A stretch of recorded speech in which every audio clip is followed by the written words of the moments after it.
열왕기상 3장을 보면 솔로몬 왕이 기브온의 산당에서 일천 번제를 드립니다. 이 일천 번제를 하나님이 받으십니다. 그 응답으로 솔로몬 왕의 꿈에 나타나셔서 소원이 무엇인지 물으십니다. 이때 솔로몬 왕은 뭘 구하죠? 지혜를 구합니다.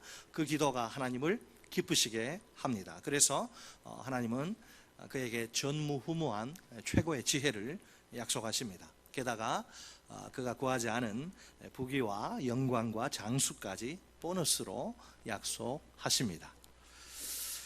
오늘 본문에서 우리는 신실하신 하나님을 만납니다. 자신의 이 약속을 정확히 그대로 성취하시는 하나님입니다. 솔로몬 왕의 명성이 얼마나 대단한지 모릅니다. 그 당시 고대 근동 세계 널리 퍼집니다. 이방의 여왕이 소문을 듣고 깜짝 놀라서 직접 찾아올 정도입니다. 오늘 본문 두 파트로 나눠서 우리 생각해 봅시다. 따라서 하십니다. 첫째, 복의 주인은 하나님이시다. 복의 주인이 누구라고요? 인간이 아니라, 이 세상이 아니라 하나님이십니다.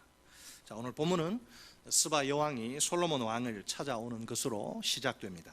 1절 상반절에서 방문의 이유를 확인할 수 있습니다. 그녀가 솔로몬 왕의 명성을 들은 것이 그 이유입니다. 무엇에 대한 명성일까요? 그의 지혜와 부에 대한 명성입니다. 방문의 목적도 나옵니다. 1절 하반절 말씀입니다. 어려운 문제로 그를 시험하고자 하여. 아멘. 아니, 이게 도대체 무슨 말입니까? 솔로몬 왕을 시험하다니요. 뭔가 이상한 냄새가 납니다.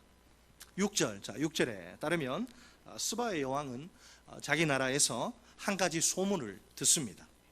솔로몬 왕의 그 행위와 지혜에 대한 소문입니다. 아무리 생각해봐도 도무지 이게 믿기질 않습니다. 처음 그 소문을 들었을 때에 그녀의 심정이 어땠을까요? 상상의 나래를 한번 펴 보시기 바랍니다. 깜짝 놀라서 두 눈이 휘둥그레집니다. 뭘 잘못 들은 건 아닌지 자기 두 귀를 의심합니다. 쩍 벌어진 입을 다물지 못합니다. 백문이 불여일견이라 했죠. 직접 찾아가서 두 눈으로 사실인지 거짓인지 확인하는 수밖에 없습니다. 그러기 전에는 도무지 믿을 수가 없습니다. 그녀는 솔로몬 왕의 지혜를 검증하고 싶습니다. 아직 그녀에게는 확인되지 않은 그런 지혜일 뿐입니다. 솔로몬 왕의 명성은 또 어떻습니까? 아주 특별합니다. 그렇죠? 이 세상 그 어떤 사람의 명성과도 비교할 수 없습니다. 하나님이 비교 불가의 그 지혜를 약속하신 것이죠. 자, 1절 상반절 말씀입니다. 스바의 여왕이 여호와의 이름으로 말미암은 솔로몬의 명성을 듣고 와서. 아멘. 여호와의 이름으로 말미암어, 이런 표현을 주목하세요. 히브리어 문법에 따라 번역하면 여호와의 이름에게입니다. 혹은 여호와의 이름에게로란 번역도 가능합니다. 솔로몬 왕의 명성의 출처가 어딘지를 보여주는 거죠. 솔로몬 왕 자신에게서 나온 명성이 아닙니다. 어디까지나 여호와의 이름으로 말미암은 명성입니다. 하나님의 축복의 결과로 주어진 명성입니다. 그러니까 그의 명성의 근원은 하나님의 은혜입니다. 솔로몬 왕을 오늘의 솔로몬 왕 되게 한 것은 하나님의 은혜라, 이 말입니다. 자기가 잘나고 똑똑해서 그의 명성이 온 세상에 퍼진 게 아닙니다. 그러므로 하나님이 모든 영광을 받으셔야 마땅합니다. 성경은 솔로몬 왕의 엄청난 명성을 이렇게 소개합니다. 열왕기상 4장 34절 말씀입니다. 사람들이 솔로몬의 지혜를 들으러 왔으니 이는 그의 지혜의 소문을 들은 천하 모든 왕들이 보낸 자들이더라. 아멘. 천하에 퍼진, 그러니까 천하에 퍼진 솔로몬 왕의 지혜의 소문입니다. 모든 왕들이 도대체 듣도 보도 못한 이 지혜, 모든 왕들이 앞다투어 그에게 사람을 보내다니요. 아울러 성경은 이 명성의 근원도 분명히 밝힙니다. 4장 29절로 30절 말씀입니다. 하나님이 솔로몬에게 지혜와 총명을 심히 많이 주시고 또 넓은 마음을 주시되 바닷가에 모래같이 하시니 솔로몬의 지혜가 동쪽 모든 사람의 지혜와 애굽의 모든 지혜보다 뛰어난지라. 아멘. 하나님이 솔로몬에게 뭘 주세요? 지혜와 총명과 넓은 마음을 주십니다. 그래서 그의 지혜가 이 세상 그 어떤 지혜보다 탁월하게 뛰어나게 됩니다. 자, 10장 24절로 25절도 있어요. 10장 24절 25절 우리 같이 읽습니다. 시작.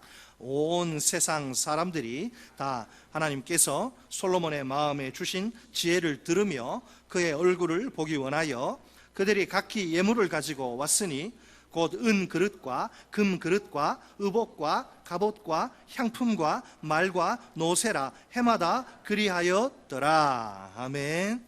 하나님이 솔로몬의 마음에 주신 지혜를 보세요. 온 세상 사람들이 놀라서 그 지혜를 듣기 원합니다. 솔로몬의 얼굴을 보기 원합니다. 도대체 솔로몬이 누구기에 이 어마어마한 지혜가 있느냐. 그래서 빈손으로 오지 않고 각기 예물을 가지고 엄청난 예물을 가지고 해마다 매년 솔로몬에게 올 정도입니다. 여러분, 우리도 인간이 이 세상에서 누리는 부, 명예, 권세가 있죠. 그 부와 명예와 권세는 어떨까요? 역시 솔로몬 왕처럼 하나님의 축복으로 주어진 것입니다. 그 근원이 자기 자신이 아니라 하나님이십니다. 왜?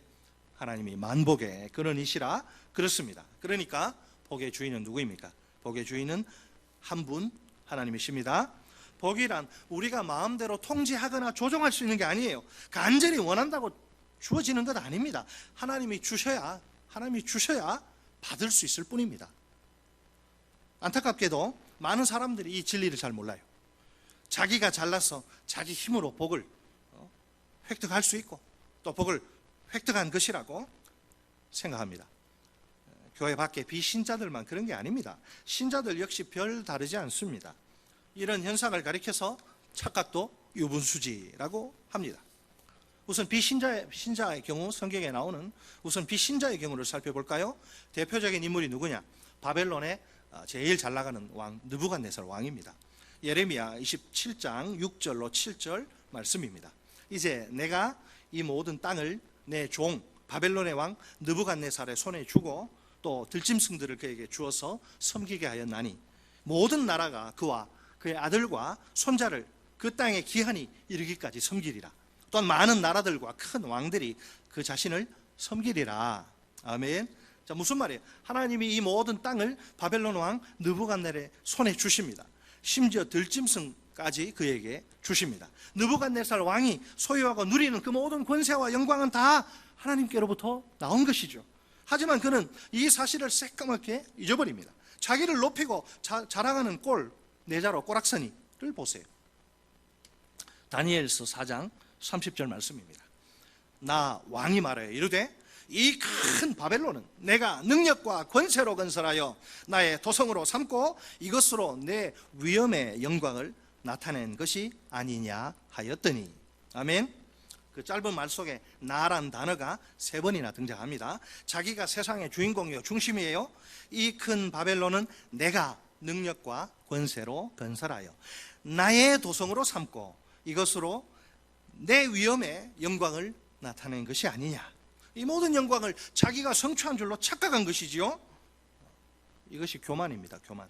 하나님이 이렇게 교만한 자를 가만히 내버려 두지 않으십니다. 결국 그는 왕의 자리에서 이제 들판으로 쫓겨납니다. 거기서 무려 7년 동안 들짐승들과 함께 지냅니다. 하나님의 교만에 대한 무서운 징계입니다. 다음은 신자의 경우를 볼까요? 신자는 어떤가? 대표적인 인물은 놀랍게도 믿음의 사람 다윗 왕입니다. 시편 30편 6절 말씀입니다. 내가 형통할 때 말하기를 영원히 흔들리지 아니하리라 하였도다. 아멘. 다윗 왕에게 어떤 시절이 있어요? 형통한 시절이 있습니다. 물론 하나님의 은혜로 말미암은 형통입니다. 그러나 그는 이 형통의 근원이 자기 자신이라 생각합니다. 자기의 힘과 노력으로 형통의 자리에 오른 걸로 생각한 것이지요. 그래서 영원히 흔들리지 않을 것이라 믿습니다. 사실을 말하자면 이것은 큰 착각입니다. 그가 교만의 올무에 걸리고 만 것입니다. 그래서 하나님은 잠시 다윗 왕에게서 얼굴을 가리십니다. 축복을 거두십니다. 이때 다윗 왕은 재빨리 자기의 죄를 깨닫습니다.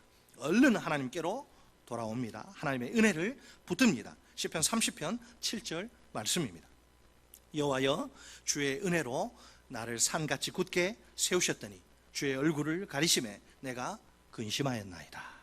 아멘. 솔직히 우리가 이 땅에서 누리는 모든 좋은 것들은 다 하나님께로부터 옵니다. 믿습니까? 내가 노력해서 내가 땀 흘려 일해서 이거 얻은 거예요? 아니죠? 모든 좋은 것들은 다 저 위로부터, 빛들의 아버지께로부터 오는 거예요. 내가 똑똑하고 잘나서 내 힘으로 획득한 게 결코 아닙니다. 하나님의 그 은혜로 축복의 선물로 주신 거예요. 이 진리를 절대로 놓치지 말아야 합니다. 나를 자랑하거나 높일 이유가 하나도 없어요. 그것은 교만이요 착각입니다. 오직 하나님 한 분만 자랑하고 높여야 마땅합니다. 복의 주인은 누가 뭐래도 한 분, 나의 왕 하나님이십니다.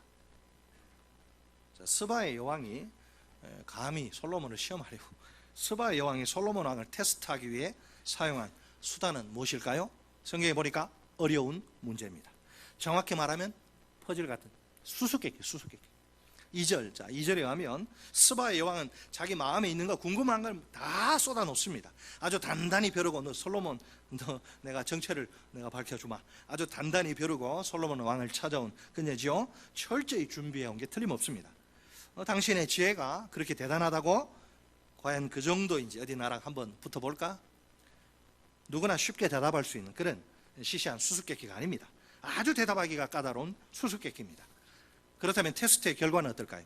3절 말씀입니다. 우리 3절 같이 한번 읽어볼까요? 3절 시작. 솔로몬이 그가 묻는 말에 다 대답하였으니 왕이 알지 못하여 대답하지 못한 것이 하나도 없었더라. 아멘. 자, 다 대답했어요? 대답하지 못한 거 있어요, 없어요? 하나도 없더라. 100개 물으면 100개 다 정확히 대답해. 여러분, 이렇게 할 사람 누가 있어요? 스바의 여왕의 예상이 그냥 보기 좋게 빗나가고 맙니다. 그 어떤 질문을 던져도 솔로몬 왕은 전혀 당황하지 않아요. 얼마나 대답을 잘하는지 모릅니다. 조금의 망설임이나 막힘도 없습니다. 머리 극적이고 이런 거 없어요. 기다렸다는 듯이 척척 대답합니다. 오히려 스바의 여왕이 어쩔 줄 모를 지경입니다. 그 누구와도 비교할 수 없는, 이런 사람 본 적이 없거든요. 그 누구와도 비교할 수 없는 탁월한 지혜입니다. 과연 하나님이 주신 지혜는 차원이 다릅니다. 자, 이제 솔로몬 왕에 대한 스바 여왕의 반응 두 가지가 있습니다. 첫째 반응은 4절로 5절에 있습니다. 자, 4절로 5절 우리 똑같이 읽습니다. 시작. 스바의 여왕이 솔로몬의 모든 지혜와 그 건축한 왕궁과 그 상의 식물과 그의 신하들의 좌석과 그의 시종들이 시립한 것과 그들의 관복과 술관원들과 여호와의 성전에 올라가는 층계를 보고 크게 감동되어, 아멘. 왕궁에 아주 그냥 삐까뻔쩍한 화려하고 아름다운 모습이 보입니다. 풍성하고 격조 높은 식탁도 보입니다. 거기서 먹는 많은 신하들도 보입니다. 훈련이 잘 된 지혜로운 시종들도 보입니다. 그들의 아주 단정하면서도 격조 있는, 품이 있는 그런 관복도 보입니다. 술 관원들의 프로다운 전문가다운 섬김도 보입니다. 여호와의 성전으로 올라가는 높고 아름다운 석조 계단도 보입니다. 솔로몬 왕에 대한 소문이 허풍이나 과장은 아닌 게 틀림없습니다. 두 눈으로 확인해 보니, 자, 스바의 여왕이 보인 반응은 뭐죠? 큰 감동, 아주 넋이 다 나갈 정도입니다. 마침내 스바의 여왕은 대단한 고백을 합니다. 솔로몬 왕의 지혜를 비로소 인정한 것이지요. 6절로 7절 말씀입니다. 왕께 말하되 내가 내 나라에서 당신의 행위와 당신의 지혜에 대하여 들은 소문이 사실이로다. 내가 그 말들을 믿지 아니하였더니 이제 와서 친히 본즉 내게 말한 것은 절반도 못되니 당신의 지혜와 복이 내가 들은 소문보다 더하도다. 아멘. 아무리 누가 이게 좋다고 이거 좀 해보라 그래도 별로 마음에 감동이 안 오면 뭐 할 생각 안 하죠. 그런데 직접 이렇게 가서 보고 들으면 아, 그렇구나. 이 스바 여왕이 그거예요. 사람들이 주위에서 하도 솔로몬 이야기하니까 아유 뭐 그렇겠냐. 한두 사람이 아니라 막 이야기하니까 도저히 안 돼서 직접 가서 테스트해 보니 역시 백문이 불여일견. 직접 보고 들으니 와. 자, 6절로 7절에서 그동안 감추었던 속마음을 솔직히 털어놓습니다. 처음에는 도저히 믿기지 않는 소문이었습니다. 허황되거나 거짓된 소문일 가능성이 크다고 생각한 거죠. 하지만 직접 솔로몬 왕을 만나보니 아차 싶습니다. 자기가 틀렸다는 사실을 깨닫습니다. 생각이 완전히 바뀐 것이죠. 이제 와서 보니 자기 나라에서 사람들을 통해 들은 소문은 팩트예요. 사실입니다. 하나도 틀린 게 없습니다. 정확히 말하자면 소문은 사실의 절반도 안 돼요. 참으로 이상한 경우입니다. 보통의 경우와는 다르죠. 왜? 원래 여러분 항상 보면 대부분 그래요. 사실이 큽니까? 소문이 큽니까? 소문이 더 커요. 사실보다는 소문이 더 크기 마련이죠. 소문이란 왜? 한 달이 걸쳐서 건너갈수록 뻥튀기처럼 부풀려지는 경향이 있으니까요. 왜 그 집사님 요즘 안 보이시네? 편찮으신가 봐. 나중에 보면 돌아가셨대. 이렇게 돼요. 별로 감동을 안 받으시네. 소문이란 게 원래 이게 이렇게 커지는 거예요. 근데 이거는 정반대죠. 소문이 사실을 제대로 표현하지 못해요. 겨우 절반밖에 안 돼요. 그러니까 엄청난 사실의 재미죠. 따라서 하십니다. 둘째, 지혜가 복이다. 성공 출세가 복이 아니고 지혜가 복이다. 지혜가. 복의 주인이 누구라 그랬습니까? 하나님이시라 그랬죠. 그 복이 뭐냐? 지혜입니다. 지혜. 자, 스바의 여왕이 이제 놀라고 그냥 뒤로 나자빠져서 끝난 게 아니고 한 걸음 더 나아가는데, 이제 그녀가 보인 둘째 반응 8절로 9절에 등장하면, 이거 우리 같이 읽어야 됩니다. 8절로 9절 같이 읽습니다. 시작. 복되도다 당신의 사람들이여, 복되도다 당신의 이 신하들이여, 항상 당신 앞에 서서 당신의 지혜를 들음이로다. 당신의 하나님 여호와를 송축할지로다. 여호와께서 당신을 기뻐하사 이스라엘 왕위에 올리셨고, 여호와께서 영원히 이스라엘을 사랑하심으로 당신을 세워 왕으로 삼아 정의와 공의를 행하게 하셨도다 하고. 아멘. 스바의 여왕의 둘째 반응은 칭송. 복되도다 라는 표현을 몇 번 반복합니까? 2번 반복하죠. 칭송의 대상이 누구입니까? 두 종류입니다. 두 종류. 각각의 대상에는 칭송의 분명한 이유가 있습니다. 칭송의 첫 번째 대상은 누구죠? 당신의 사람들, 즉 솔로몬 왕의 백성이에요. 당신의 이 신하들, 솔로몬 왕의 신하들, 그죠? 당신의 사람들, 자, 솔로몬 왕의 백성, 당신의 이 신하들, 즉 솔로몬 왕의 신하들입니다. 칭송의 이유가 무엇인가요? 항상 솔로몬 왕 앞에서 그의 지혜를 들을 수 있기 때문입니다. 자, 스바의 여왕이 보니까 지혜와 복을 이렇게 딱 연결하네요. 지혜를 얻는 자가 복이 있다고 칭송합니다. 이 칭송이 솔직히 이해가 됩니까? 오늘 세상은 지혜가 복이라고 이야기합니까? 오늘 우리 시대의 관점으로 평가하면 어떨까요? 물질주의적 가치관이 팽배한 이 시대가 아닙니까? 솔직히 말해 지혜와 복이 잘 연결이 안 돼요. 자, 이렇게 말하고 싶은 사람들이 많지 않을까요? 지혜가 밥을 먹여준답니까? 지혜에서 돈이 쏟아진답니까? 지혜가 우리를 높여준답니까? 뭐 지혜가 복이라니요? 호랑이 담배 피우던 그 옛날이나 통하던 고루한 그런 생각이 아닙니까? 21세기를 사는 우리에게 완전히 시대에 뒤떨어진 그런 생각입니다. 보통 여러분 복이란 단어를 들으면 제일 먼저 뭐가 이렇게 떠오르나요? 우리 청소년분 누가 한번 대답해 볼래요? 복 이러면 뭐가 복이라고 생각해요? 이 세상이 뭐가 복이라고 그럽니까? 이름 부르면 또 상처받으니까. 복이란 단어, 여러분 어른들, 복이란 단어 뭐가 제일 먼저 떠오릅니까? 세속적인 성공과 출세 아닙니까? 야, 뭐 유치원부터 뭐 의대반이 생긴다. 유치원생들 애 잡는 거지, 부모가 애 죽이는 거지. 의대 준비반, 의대 입시. 애기부터 강남에 그런데요. 왜 성공과 출세를 복이라 생각합니까? 부와 명예와 권력을 확실히 보장하니까요. 과연 그럴까요? 자, 이제 되묻습니다. 과연 그럴까요? 정말 지혜를 복과 연결하는 게 아주 고리타분한 그런 생각일까요? 당연히 그렇지 않습니다. 사실을 말하자면 지혜가 곧 복입니다. 따라서 하십니다. 지혜가 곧 복이다. 여러분, 이 성경 66권의 성경 중에 지혜의 보물 창고가 있지요. 잠언입니다. 잠언의 주제는 지혜입니다. 잠언이 가르치는 지혜란 무엇일까요? 한마디로 말해 여호와를 경외하는 것입니다. 솔로몬 왕이 기록한 전도서의 결론과 비교해 볼까요? 전도서 12장 13절 말씀입니다. 일의 결국을 다 들었으니 하나님을 경외하고 그의 명령들을 지킬지어다. 이것이 모든 사람의 본분이니라. 아멘. 이 세상에서 부와 명예와 권력을 아주 신물나도록 누려본 솔로몬이 이제 마지막으로 유언을 남기기를, 이제 거의 인생 마무리하면서 일의 결국을 다 들었잖아요. 다 헛되고 헛되다, 그거 다 들었죠. 그러면서 헛되지 않은 게 뭐가 있냐? 하나님을 경외하고 그의 명령들 지키는 그것만이 영원히 남는 것이고 헛되지 않는, 이것이 모든 사람의 본분이라. 이 세상, 그러니까 무슨 말이에요? 이 세상 모든 인간은 누구든지 하나님을 경외해야 합니다. 하나님의 명령들을 지켜야 합니다. 여기엔 단 한 명의 예배도 있을 수 없습니다. 그 이유는 너무나 간단하고 분명합니다. 이것이 모든 인간의 본분이기 때문입니다. 인간의 길을 포기하지 않는 이상 어쩔 수 없습니다. 그 누구도 이 본분으로부터 자유로울 수 없는 셈이지요. 그런데 단순히 의무의 차원이 전부는 아닙니다. 더 중요한 것은 따로 있습니다. 여러분, 긍정적인 차원에서 다시 한번 생각해 봅시다. 누가 인간다운 인간일까요?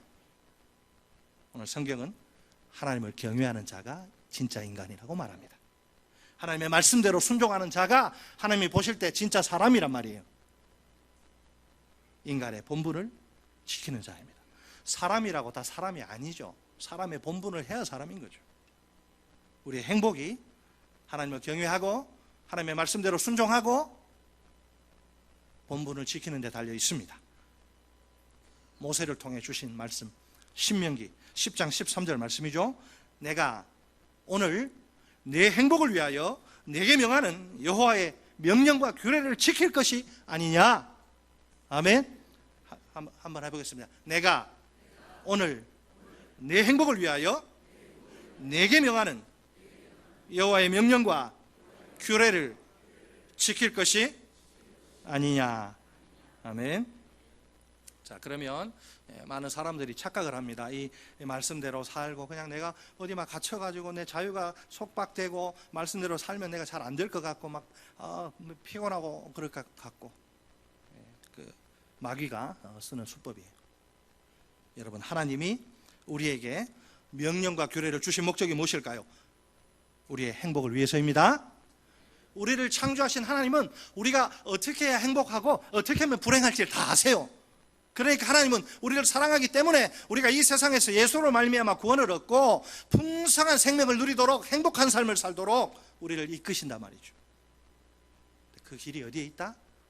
이 말씀이라고 하는 이 테두리 안에. 물고기가 물속에 있어야지 안전하고 행복하지, 답답하다고 나오면 죽습니다. 하나님의 테두리, 율법의 테두리가 그 안에 행복이 있어요. 여러분, 이걸 여기 확실하게 믿으셔야 돼요. 그래야지 자녀들 괴롭히지 않습니다. 하나님이 우리에게 명령과 규례를 주신 목적은 우리 행복을 위해서입니다. 세상에서는 가르쳐주지 않아요. 학교에서 가르쳐주지 않아요. 하나님의 말씀 속에 우리의 행복이 들어있습니다. 이 세상에서의 성공이나 출세 안에 행복이 있는 게 아닙니다. 돈이나 명예나 권력은 결코 복의 주인이 아니에요. 절대로 우리를 행복의 길로 인도할 수 없습니다. 좀 편안하고 쉽게 살 수 있긴 하겠죠. 행복이 아니에요. 누구나 정신 바짝 차려야 합니다. 어떤 경우에라도 마귀의 이 꼬임에 넘어가서 속지 말아야 합니다. 우리가 속으면 진짜 큰일 납니다. 인생, 이 귀중한 인생 낭비하게 됩니다.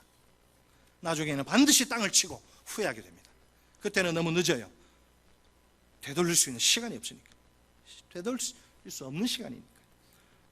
누구에게나 딱 한 번뿐인 소중한 인생, 그런 식으로 낭비할 수는 없습니다. 낭비해도 괜찮은, 여러분, 별 볼 일 없는 인생이란 없는 법입니다.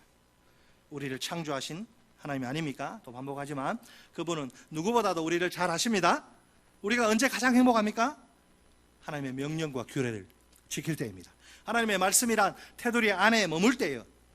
하나님이 처음부터 우리를 그렇게 만드셔서 그래요. 그러니까 순종이야말로 행복으로 가는 첩경, 지름길입니다.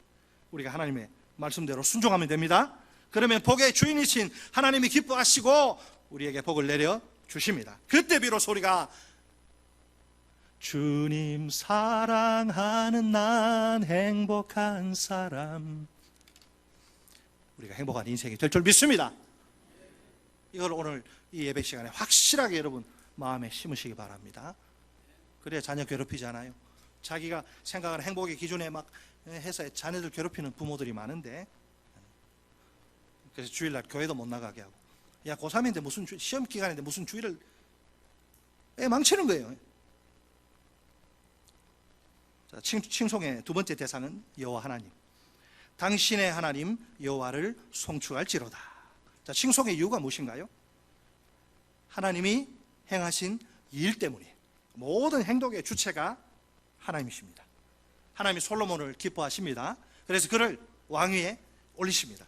하나님이 영원히 이스라엘을 사랑하십니다. 따라서 솔로몬을 왕으로 삼으십니다. 솔로몬 왕을 향한 하나님의 기대가 보입니까? 정의와 공의를 행하는 것입니다. 이것이 바로 왕의 존재 이유는 동시에 삶의 목적입니다. 참으로 여러분 놀랍지 않나요? 분명 스바의 여왕은 하나님을 아는 하나님의 백성이 아닙니다. 하나님을 모르는 이방 여인이에요. 어떻게 이방 여인의 입에서 이런 엄청난 칭송이 쏟아져 나올 수 있을까요? 백문이 불여일견, 솔로몬 왕의 지혜를 눈으로 확인한 후에 나온 칭송입니다. 아무리 생각해봐도 사람에게서는 도저히 나올 수 없는 지혜라. 솔로몬 왕이 뛰어나서 소유한 지혜가 아니란 말이죠. 그 스바 여왕도 머리가 아무나 그 여왕 됩니까? 똑똑하니까 딱 캐치한 거예요. 가만히 보니까 이 사람에게서 나올 수 없다. 그러면 이 사람이 섬기는 신이 줬구나 이거죠. 솔로몬 왕이 뛰어나서 소유한 지혜가 아니라는 거 아니까 이 지혜를 어떻게 해석해야 할까? 야, 솔로몬 왕이 섬기는 저 신으로부터 나온 것이 틀림없구나. 왜? 달리 해석할 길이 없으니까. 과연 하나님의 약속대로 솔로몬 왕이 하늘의 지혜를 받은 것이지요. 전무후무한 지혜를 말입니다. 지혜로는 이 세상에서 솔로몬 왕을 당할 자가 아무도 없어요. 성경의 평가가 그 증거입니다. 10장 23절 말씀입니다. 솔로몬 왕의 재산과 지혜가 세상에 그 어느 왕보다 큰지라. 아멘. 자, 그런데 이 솔로몬 왕보다 더 크신 분이 있죠. 그분은 바로 예수님이십니다. 예수님의 말씀을 직접 들어보세요. 마태복음 12장 42절 말씀입니다. 심판 때에 남방 여왕이 일어나 이 세대 사람을 정죄하리니 이는 그가 솔로몬의 지혜로운 말을 들으려고 땅 끝에서 왔음이거니와 솔로몬보다 더 큰 이가 여기 있느니라. 솔로몬의 지혜의 말을 들으려고 남방 여왕이 왔는데 솔로몬보다 더 큰 이가 말씀을 전해도 듣지 않고 믿지 않으니 나중에 정죄받을 것이다 이거죠. 여러분, 솔로몬 왕의 백성과 신하들은 복된 자들입니다. 항상 솔로몬 왕 앞에서 그의 지혜를 듣기 때문입니다. 그런데 그들보다 더 복된 사람들이 있습니다. 누굴까요? 여기에 모인 우리 신약 시대 그리스도인들입니다. 오늘 우리가 읽고 듣는 성경이 누구의 말씀입니까? 성자 하나님이신 우리 주님의, 예수님의 말씀이죠. 여러분, 솔로몬 왕과 예수님 가운데 누가 더 큽니까? 당연히 예수님이십니다. 자, 솔로몬 왕보다 더 크신 예수님의 말씀입니다. 그러니까 우리가 솔로몬 왕의 백성이나 신하들보다 더 복된 사람들입니다. 틀림없는 사실입니다. 논리적으로 그렇죠? 솔로몬 왕이 아무리 지혜로도 죽을 수밖에 없어요. 그가 죽으면 더 이상 그의 지혜를 들을 수가 없습니다. 불가능합니다. 하지만 신약 시대 성도인 우리는 다릅니다. 우리에게는 하나님의 기록된 지혜, 말씀인 이 성경이 있습니다. 성경의 저자이신 하나님은 영원토록 살아계신 분입니다. 성경은 언제나 영원히 들을 수 있는 하나님의 최고의 지혜입니다. 따라서 우리가 솔로몬 왕의 백성이나 신하들보다 더 복됩니다. 누가복음 11장 27절에 보면 그 무리 중에서 한 여자가 음성을 높여 이렇게 말합니다. 당신을 뵌 태와 당신을 먹인 젖이 복이 있나이다. 여기서 당신은 예수님이죠. 당신을 뵌 태와 당신을 먹인 젖은 마리아를 가리키죠. 이 여자가 볼 때 예수님의 어머니인 마리아가 복이 있습니다. 사실은 맞는 말이죠. 누가복음 1장 45절 말씀입니다. 주께서 하신 말씀이 반드시 이루어지리라고 믿은 그 여자에게 복이 있도다. 아멘. 엘리사벳이 마리아 보고 한 말입니다. 복이 있다고 한 여자는 마리아예요. 누가복음 1장 48절 말씀도 있습니다. 그의 여종의 비천함을 돌보셨습니다. 보라, 이제 후로는 만세 나를 복이 있다 일컬으리로다. 아멘. 마리아의 고백입니다. 만세에 복이 있다 일컬음을 받을 자가 누구일까요? 마리아 자신입니다. 그런데 예수님은 뜻밖의 말씀을 하십니다.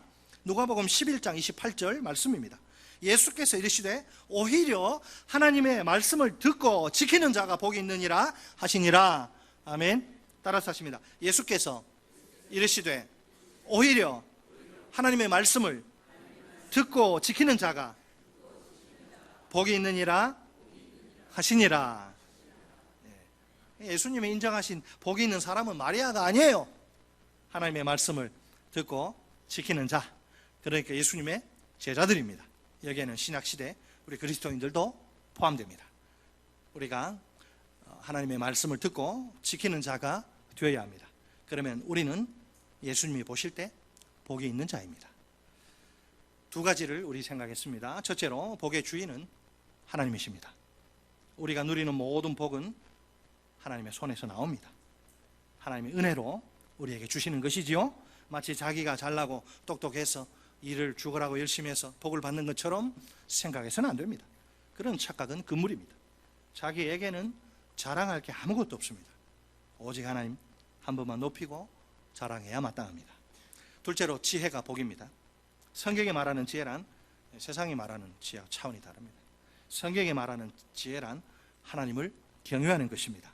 우리는 솔로몬 왕의 백성이나 신하들보다 더 복된 자들입니다. 솔로몬 왕보다 더 크신 예수님의 그 지혜의 말씀을 항상 들을 수 있기 때문입니다. 우리는 예수님의 어머니인 마리아보다 더 복된 자들입니다. 하나님의 말씀을 듣고 지킬 수 있기 때문입니다. 우리 다 함께 하나님을 경외합시다. 하나님의 말씀대로 순종합시다. 인간의 본분을 다합시다. 우리만 그런 게 아니라 자녀들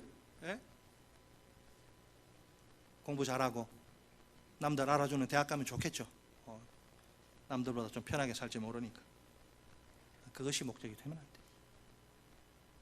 우리 자녀들도 어찌하든지 어려서부터 하나님을 경외하고 말씀대로 순종하고 인간의 본분, 인간답게 다하는 본분을 다하는 삶을 사는 자녀로 우리가 기도하고 양육해야 합니다. 우리가 그렇게 해서 자녀들은 부모의 등을 보고 배우잖아요. 부모가 기도하지 않는데 자녀가 기도하겠습니까? 부모가 정직하지 않은데 정직하겠어요? 부모가 근면하면 자녀도 근면하고, 부모가 말로만 가르치는 게 아니라 삶으로 가르치면 그걸 그대로 배우는 거예요. 다시 한번요, 하나님을 경외하고 말씀대로 순종하고 인간의 본분을 다하는, 여기에 우리 인생에 참된 행복이 놓여 있습니다. 우리는 진정으로 행복한 사람, 하나님의 사람입니다. 세상에 그런 기준 가지고 너 아파트 몇 평이냐, 너 임대 아니야 혹시? 너 그 사회적 지위가 어느 정도 돼? 이 세상은 그걸 가지고 끊임없이 비교하고 무시하고 또 막 때로는 그 앞에서 마보하고. 하나님 그게 복 있는 인생을 하자. 오직 오늘 말씀을 통해서 다시 한번 우리가 정말 복된 인생, 주님 말씀하시는 그런 인생 될 수 있기를 주의 이름으로 축원합니다.